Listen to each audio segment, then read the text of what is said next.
Hi, and welcome to Matcha Minutes, where we have a special guest today, Dave Sherman. Dave, thank you for being here. All right, Joe. Now, as I prepped your podcast, I was looking at all the things you've done.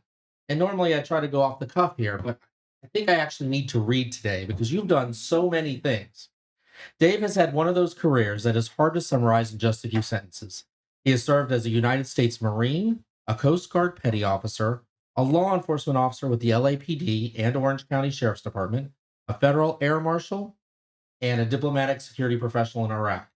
He has led and supported more than 1,500 protective missions, worked in high threat environments, helped train and mentor security leaders, and is the founder and CEO of Lepco Solutions Group.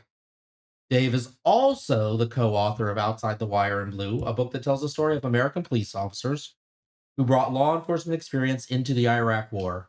It is a story about policing, military service, risk, leadership, and what happens when the fight does not look like a traditional battlefield. Dave, thanks for being here. Thank you, Joe. Appreciate it. That's a mouthful. You've done a number of things. That's an incredible career. What do they say? It's expert at nothing, Jack of all trades, Jack expert of all at trades, nothing. absolutely. That's probably in summation, right? People sometimes look at that and they said, yeah, it can't be serious. What are you doing? So, but it is what it is. You're a dear friend. We've known Yep. each other for quite some time. I was really excited. You gave us a copy of your book, which was very interesting. I've only haven't gotten all the way through it. Mhm. In all honesty, it's a long book. It It's is. super interesting.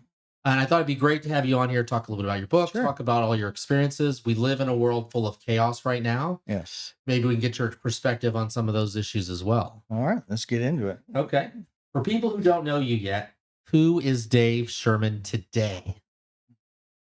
Wow, that's thanks for leading off with such a nice question. Like, who is Dave Sherman today? Well, Dave Sherman is at the kind of the tail end of his law enforcement and military career, but I'm the type of person that just can't stop. I enjoy immensely what I've done, and I every day I'm immensely interested in pushing forward. And so today, I run an organization called Lepco Solutions Group. We've been doing that for about almost 4.5 years. Primary goal is government contracting firm, and I got some other interests that I'm involved in as well. So right now, Dave Sherman is trying to wrap up a lot of what you just mentioned in a career, and try to apply it in a meaningful way. That's really kind of what we do at Lepco in general, and then that's what I'm trying to do overall. So to try to put a nice little bow on it. As you look at your career, you've been in the Marine Corps, the Coast Guard, law enforcement, air security, diplomatic protection. Does it feel like it was a very connected path, or is it more of different chapters of your life? Well, I always say it this way: I have an older brother. Okay. He had one job. Frank is his name. My older brother. He had one job. He got out of high school, went in the Navy, and when we were coming up, the option was fast food with our family or military. When you were coming up, where? I grew up in Western New York. Okay. Yeah. So it was really the options were pretty limited on the table. And so is all of us, all the boys went in the military. So I always contrast my career that you kind of laid out against my brother. He went in the Navy as a seaman recruit, and 37 years later, he retired as a captain, a full captain. So it's a little bit of a different path. Okay. Yeah. How long were you in the Marines? So I did 8 years active, 2 years reserve. Yeah. This is back in the 80s. Okay. And that was right after I graduated high school.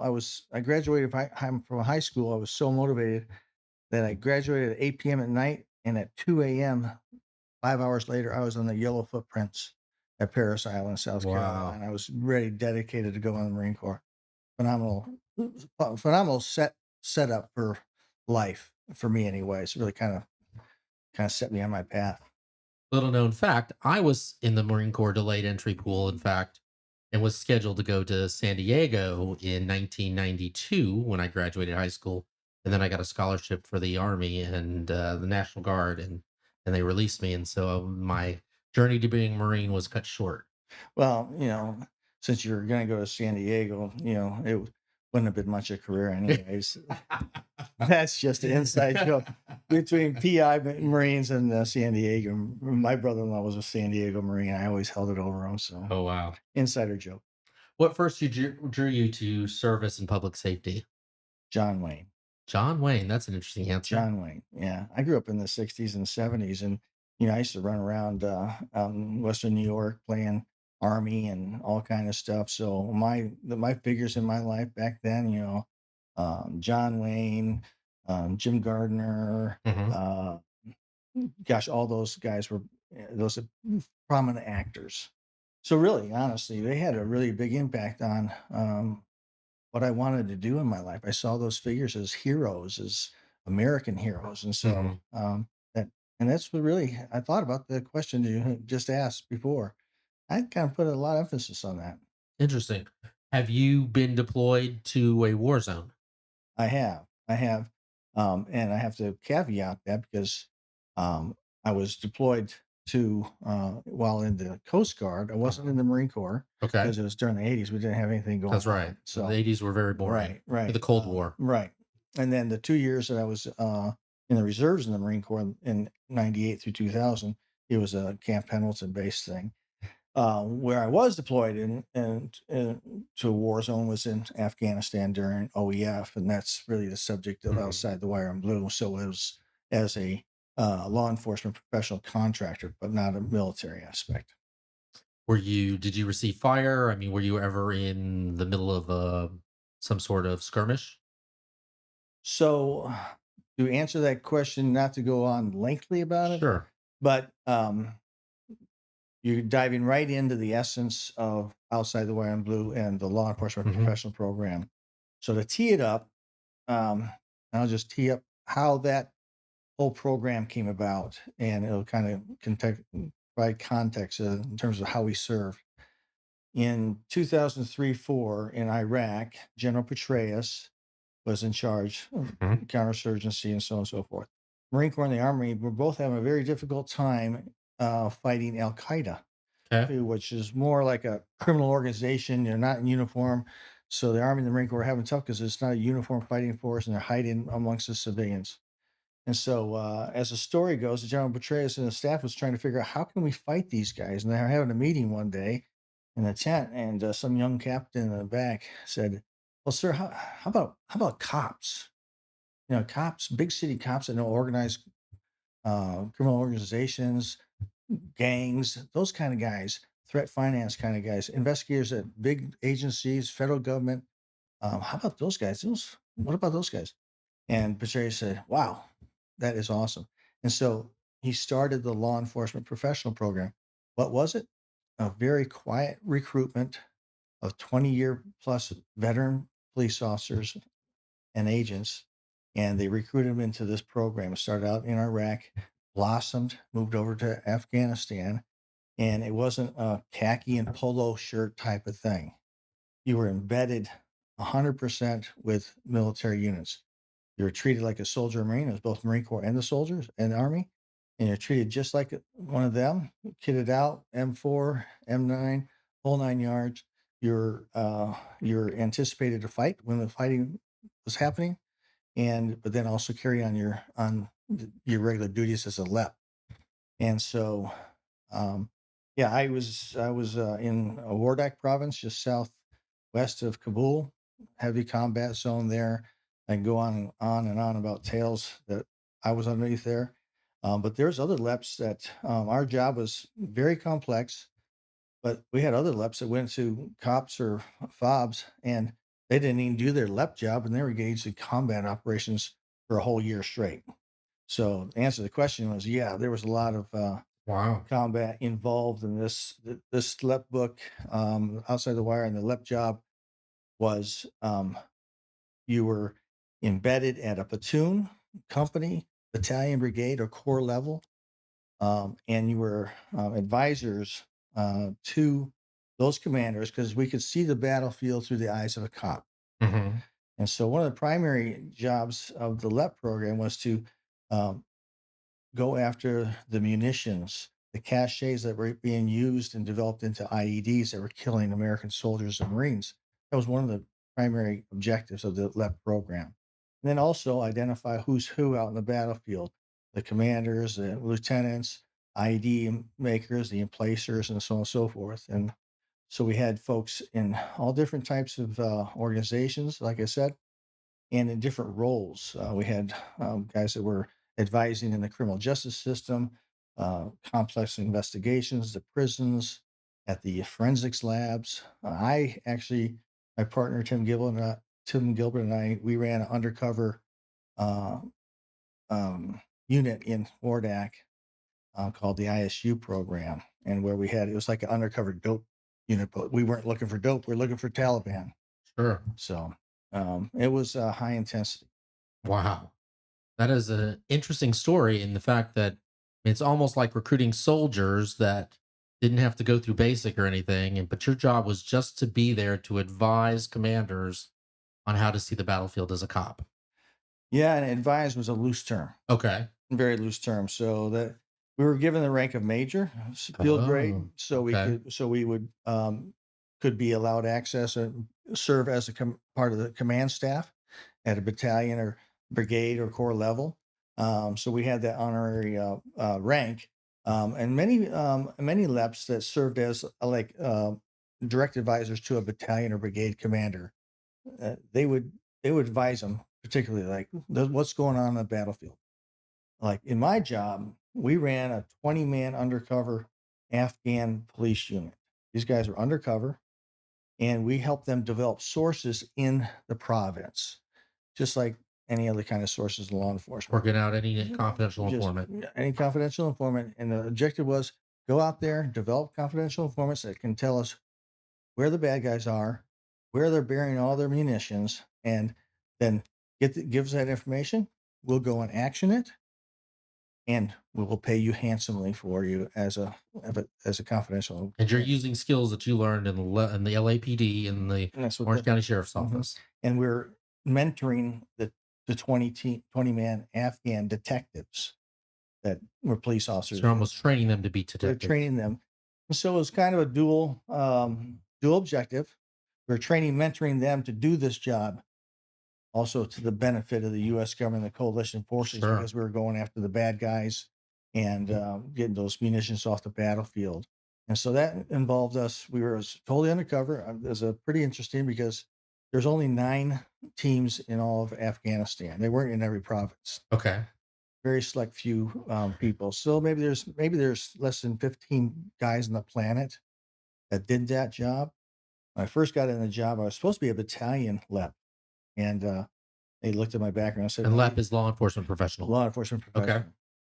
And he looked at my background and said, "No, no, no. You're going to go over here. You're going to report to this guy over here, and he's going to tell you about the investigative surveillance unit. I can't tell you anything about it, but you and Tim go over there and talk to Jim Locks, who was the boss." So, okay, we'll go over there. I was a good Marine. We showed up, and he said, "I can't tell you anything about this program except it's a TS, top secret program, and you're gonna have one heck of a great time. That's all I can tell you about it." And both Tim and I are Marines, and so, well, it sounds like it's a good thing for us. And so, but they said all we can tell you is that you don't have to use that M4 or that M9. You can get a AK out in the battlefield. We're going to give you a '96 Toyota Corolla. You're not going to have radios. Here's a cell phone, and you're going to have a safe house out in the province where your 20-man Afghan team is at. Do you want to do that? That was I loved the idea of that, so I jumped right on board that, and they welcomed us in, and we started operating those teams. A pretty fun time. Did you need an interpreter or We did they had speak English? interpreters, right? Okay. Yeah, we had interpreters assigned to us. Excellent guys. You know, the one thing that we found out about those Afghan policemen was they were just like any other policeman in the world. They just wanted to go catch bad guys and go home to their families at night. It was kind of interesting culturally. Hmm. Quite an interesting cultural experience. Yeah. Now, when you guys found intel, did you guys actioned it or did you have to have soldiers action it? Nope. So if we had intel that we could action a cache over here or bad guy over here, our team was fully armed and capable. We had all that capability. and we would go action those things, and then we bring it back, and then we pay out whatever we recover, thousands of rounds here, 500 AKs or whatever it was. But if we needed some more firepower in the fight, which we did a lot of times, Hmm. I'd draft up a concept of operations, and we're attached to a special soft unit, special operations. And so if I needed helicopters, I needed uh, more ground troops, I put the con up together, and then we go and action it with them. So many times we had many operations that required that. We had to helo into a location in the Hindu Kush, Hmm. 9,000 feet up in the Hindu Kush for some cache with thousands of rounds and munitions in there. So we need to go in by helicopter, like, Chinooks and so on and so forth, and bring a company size element for security. Wow. Yeah. That's interesting. I mean, I don't think anybody had any idea, like you said, that this program was even going on. And Yeah. um, but yeah, you played a major role in that war. It was we're told it was the most successful program of its kind, law enforcement based advisory program of its kind. It went for 18 years, went from 2007 to when we pulled out. And it was highly successful. It had over at the heyday, we had over 300 LEPs in country, all around at different levels. So that was a lot of coppers in country doing various jobs, and great work. And I think it was to the benefit of helping out the troops in their hard missions that they had. But it was you ask any any guy that was involved in this, one gal, um, what what what kind of experience was that? Life changing, Wow. height of your career changing, nothing like it. I mean, one time Tim and I were on an operation, and we're marching up. And both Tim and I had been in the Marine Corps, so we knew rule of law and combat operations and so on and so forth. And we are marching up this valley in the Hindu Kush to find this cache. And we had our interpreter, we had our AMP lieutenant with us, and we had the confidential informant with us, GPS. And we're marching up this thing. It's taking us all day to get up there. And I looked behind me, and there's a whole company size element of Army soldiers behind us. Tim and I were point. And I reached over to Tim and said, I can't believe this. We're on point, and we have a whole company behind us. That's just not how it works. Usually, the civilians are protected by the company side of the cell. They're not running point, and so it was a really you'll never see you'll never see that ever again. I don't think in the combat operations. It was very unique. Interesting. Yeah. Well, you weren't considered soldiers, you were considered civilians, Well, we're considered civilians, right? and you were paid by the DoD? We were. Yeah. Okay. Yeah. Yeah. No benefits though. But they had benefit. We had benefits. Yeah. Okay, Yeah. wow. Yeah. We had benefits, and it was they paid us nicely. Like a GS or Uh, Substantially more than that. oh wow, okay. Yeah, yeah. Okay. One of the things in the book is that the insurgency often operated more like criminal networks than traditional military force. What did police officers understand that helped that fight? Just exactly that. When you work gangs or organized crime, as I did, and many of the people in the book, my partners, you really have a keen insight because you're daily involved daily with gangs or criminal organizations, and you're seeing the inner workings of how they operate, as a business.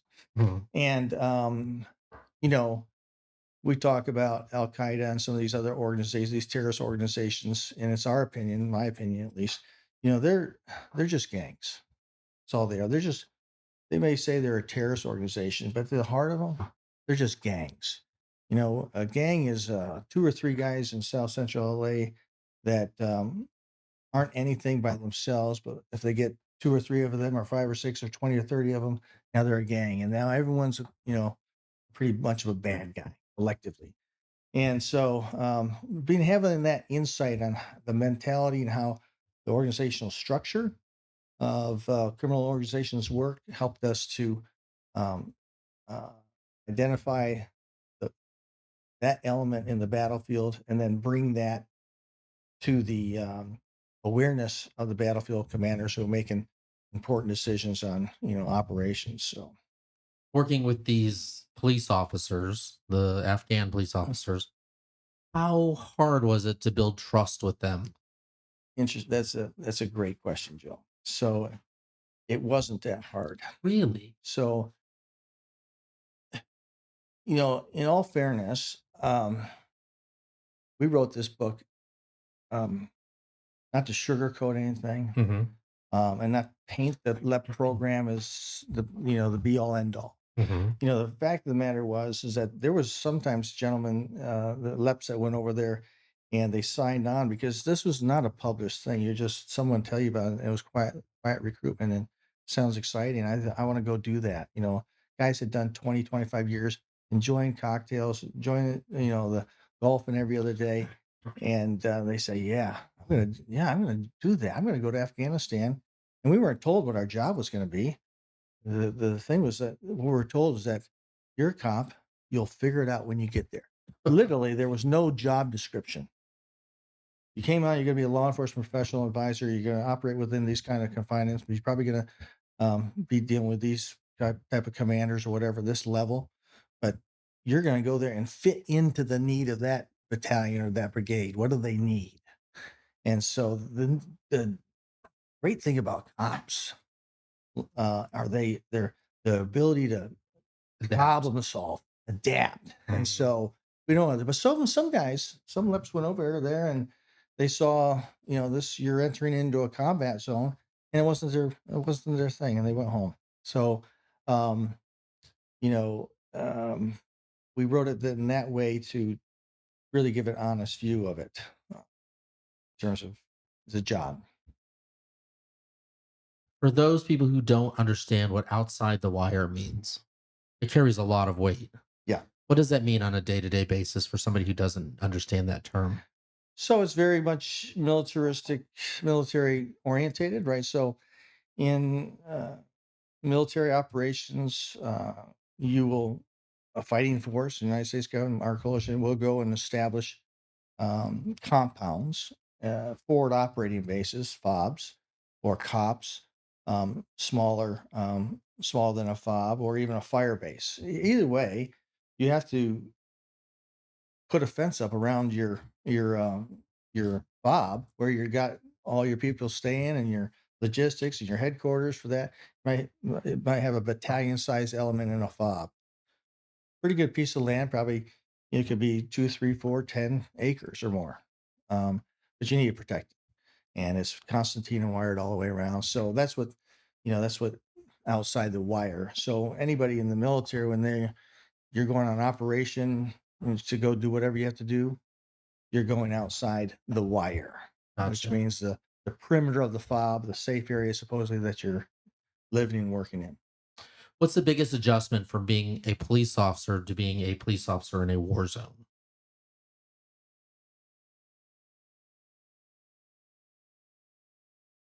Understanding, and this is the attributes that actually we took out of our experience, Mhm. but to answer the question of police officers going into that environment that's controlled by the military, is kind of understanding how the military thinks, how they go through their process of their decision making, how they construct operations, their prioritizations, all those type of things. So, um,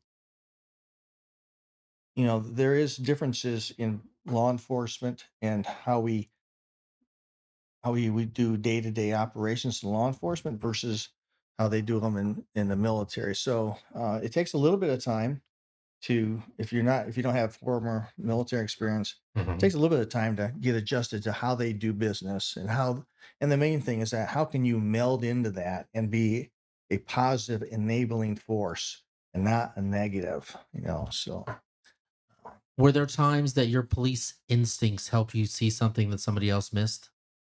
all the time. All the Really? time, yeah.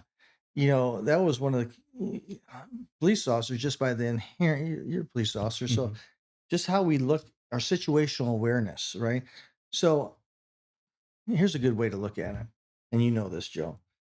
Police officers, public safety people, and even the Coast Guard, to kind of do a little kudo to the Coast Guard. Um, Police officers, public safety officers, we're conducting operations 365 days a year, Yeah. 24/7. We're engaged in, well, frankly, a lot of times urban combat Hmm. in America. We're engaged in our operations. The military, thank God, we're not engaged in military, offensive and military operations all the time. Military, I was in the 80s, never saw a lick of combat, right? We just prepare, right? So there's that difference between how the military operates and how the law enforcement operates. And so bringing bringing when you're a police officer and you're going out in the community, wherever that is, you see the things that stick out that are not normal in the community, right? As a police officer, why is that guy walking down the street like that? Yeah, I had a great partner in LAPD, and everybody gave him a hard time, but he was a really great cop, former cop from Connecticut, and I was his partner for many years. And we'd be driving down the road, and he'd say, "That guy down there with the blue hoodie's got a gun on his right hip." I'm peering out the window. I'm like, "That guy's 3 blocks away. How can you tell he's got a gun in his right hip underneath his hoodie?" He says, "Watch his right hand. Watch his right hand. He keeps on checking his hip." That's abnormal. When you're walking around, you don't do that. So people that aren't trained, so cops look at the community and they're looking for those things that are out of place. And you can see the same thing in the battlefield. And that was probably one of the strongest attributes, is being able to see the battlefield, what's not in place, what shouldn't be happening, and there's something going on there. That's a clue. The book is about mission and tactics, but also about sacrifice. What did the deployment cost you personally? Well, there's, not to go into my story, but there's certainly, if you're in combat, and you're engaged, you have IDF, indirect fire, launched on your fob, constantly. Uh, Combat is not fun. Combat is ugly. There's no military person I know of that wants to engage in combat, just like a police officer doesn't want to engage in an officer-involved shooting. But it's a reality. And in the military and combat operation can be really eye-opening in terms of what you exposed to, right? And the tempo of exposure. So it can have effect on you psychologically, emotionally, those type of things. There were some times over the period of years it was a little bit testy in terms of getting back to normal. You know, my partner James Taman, you may have already read, he was on his first mission and got blew up by an IED. Mhm. I mean, this is a guy who did 25 years as a DHS, not a lick, and he gets blown up on a mission and it's life altering. We had 5 LEPs that were killed in action. We had 7 or 8 that were seriously wounded in action. So it wasn't, just nice little jaunt over to Afghanistan. Mm. There was serious risks involved, everything from you know being killed or wounded or other type of effects. So yeah. You kind of touched on it. What was that transition back to being a civilian like? I look back at it, I can understand, PTSD and many of those issues that our um, soldiers and Marines and everyone has. So the intensity of combat is a real thing, and the reality of it and the travesties of it can really have lasting effects. So, and and to cope and to get through that Mhm. on a daily basis, you have to develop, kind of firewalls and to be healthy or at least get through that. And it's not an area to be kind of loosey goosey about or in that kind of serious business. And so when you come back, you're not in that anymore. And so you have to talk differently. You have to, all those interpersonal relationship skills that you do differently in the battlefield. You don't necessarily do that in your house or at your back at your Mhm. place of business. So there's an adjustment there, or even just socially, right? As we talk about Lepco and your um, services doing protection, Yeah, you've been involved in more than 1,500 protective missions. What does a successful protection really look like? that's a successful mission. A successful protection mission is, in essence, you get your protectee from point A to B safely.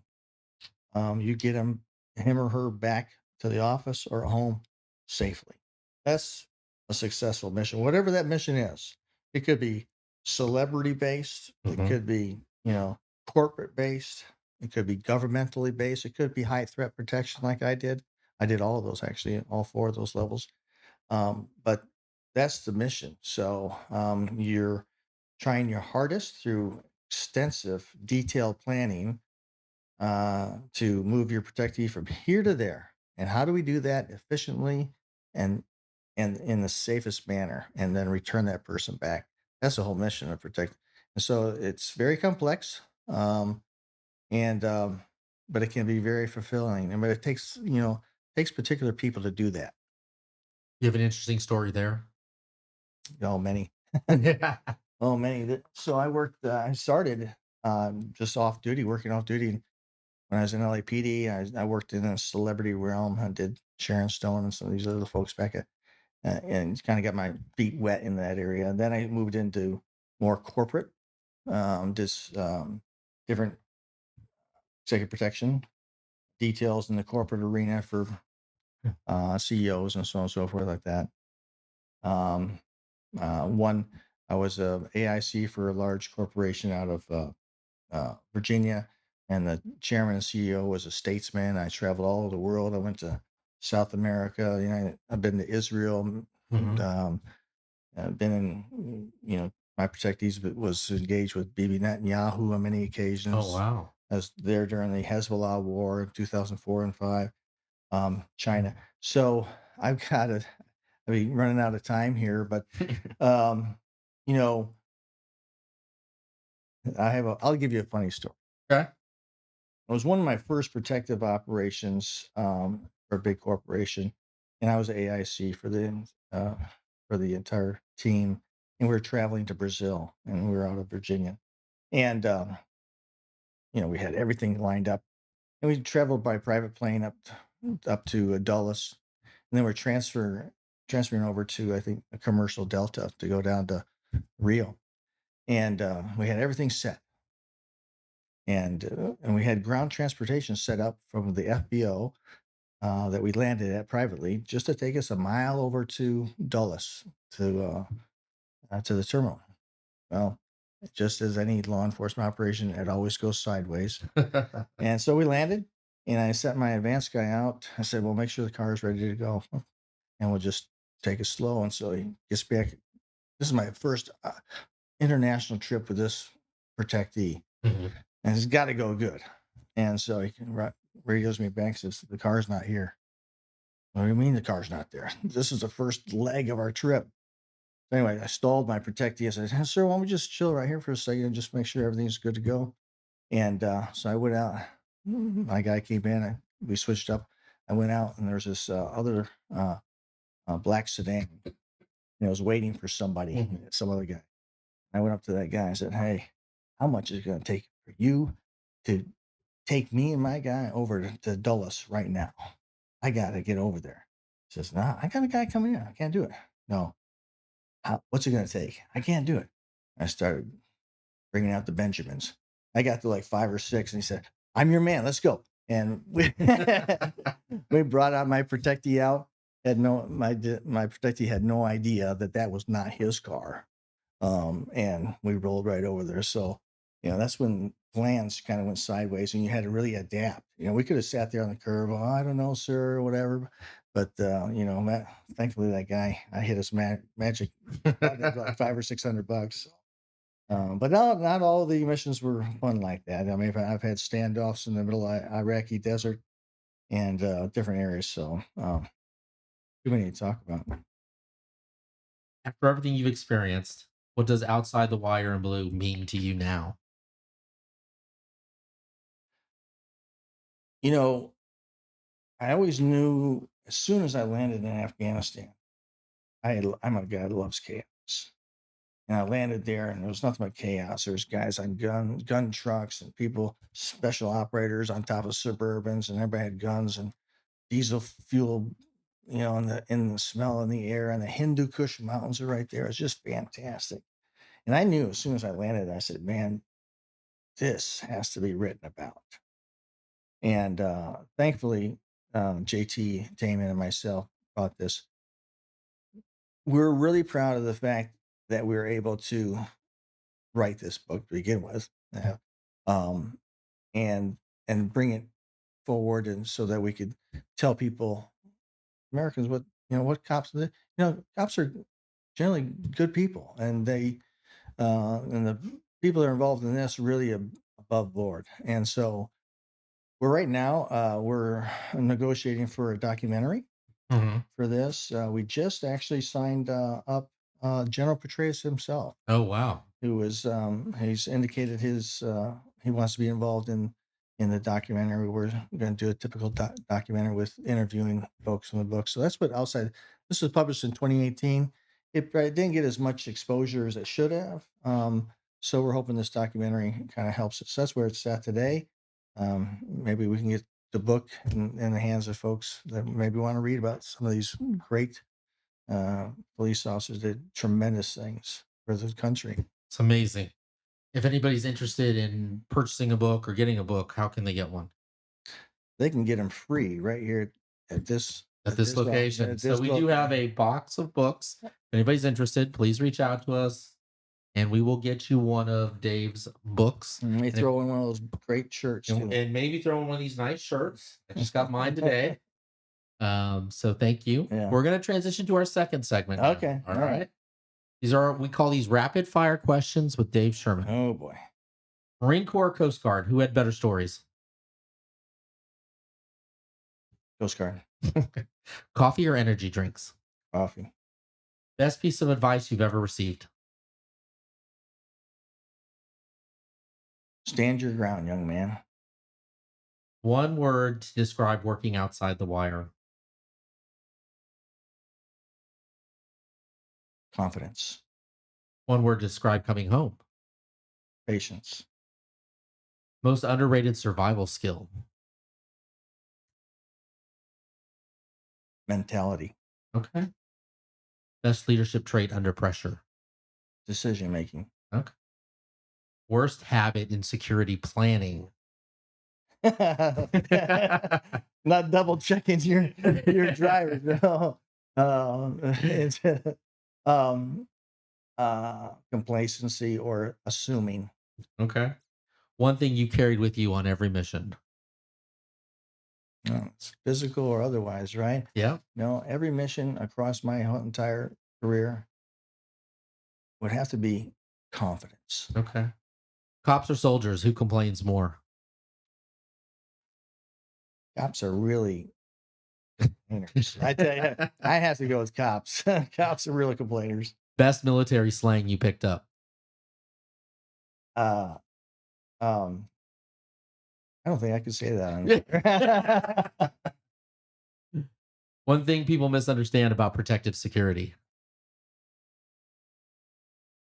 Protective security has so many different layers to it, and so depending on what layer you're in, there is, I think, the misunderstanding in terms of the training, the professionalism, the planning, and so on and so forth that goes behind, um, you know, every single operation and behind every single agent or officer that's on that. So it's kind of a host of things, but don't assume that they're not prepared to do their job. Who has the better sense of humor? Cops, Marines, Coast Guard, or federal agents? Cops. Yeah, cops. What do you miss most about the people you served with? Camaraderie. Yeah. Yeah. What would your younger self think of the career you've ended up having? I was just a farm boy Uh huh. from Western New York, and um, Had no idea what I was going to do with my life. Marine Corps set me on a nice path. And then I just kind of figured it out from there. Almost like the LEP slogan, you'll figure it out when you get there. That's kind of been my thing. And I've tried to figure it out best I could all the way through, and started different companies and had different services and different law enforcement, military. So yeah, just figuring it out. And perseverance, pushing forward, believing in yourself. So If a young person hears this conversation and wants to serve, what would you tell them?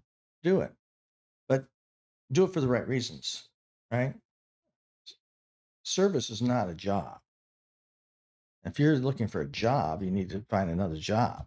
But if you want to get into public safety or military service or law enforcement, that's not, we call it on the job.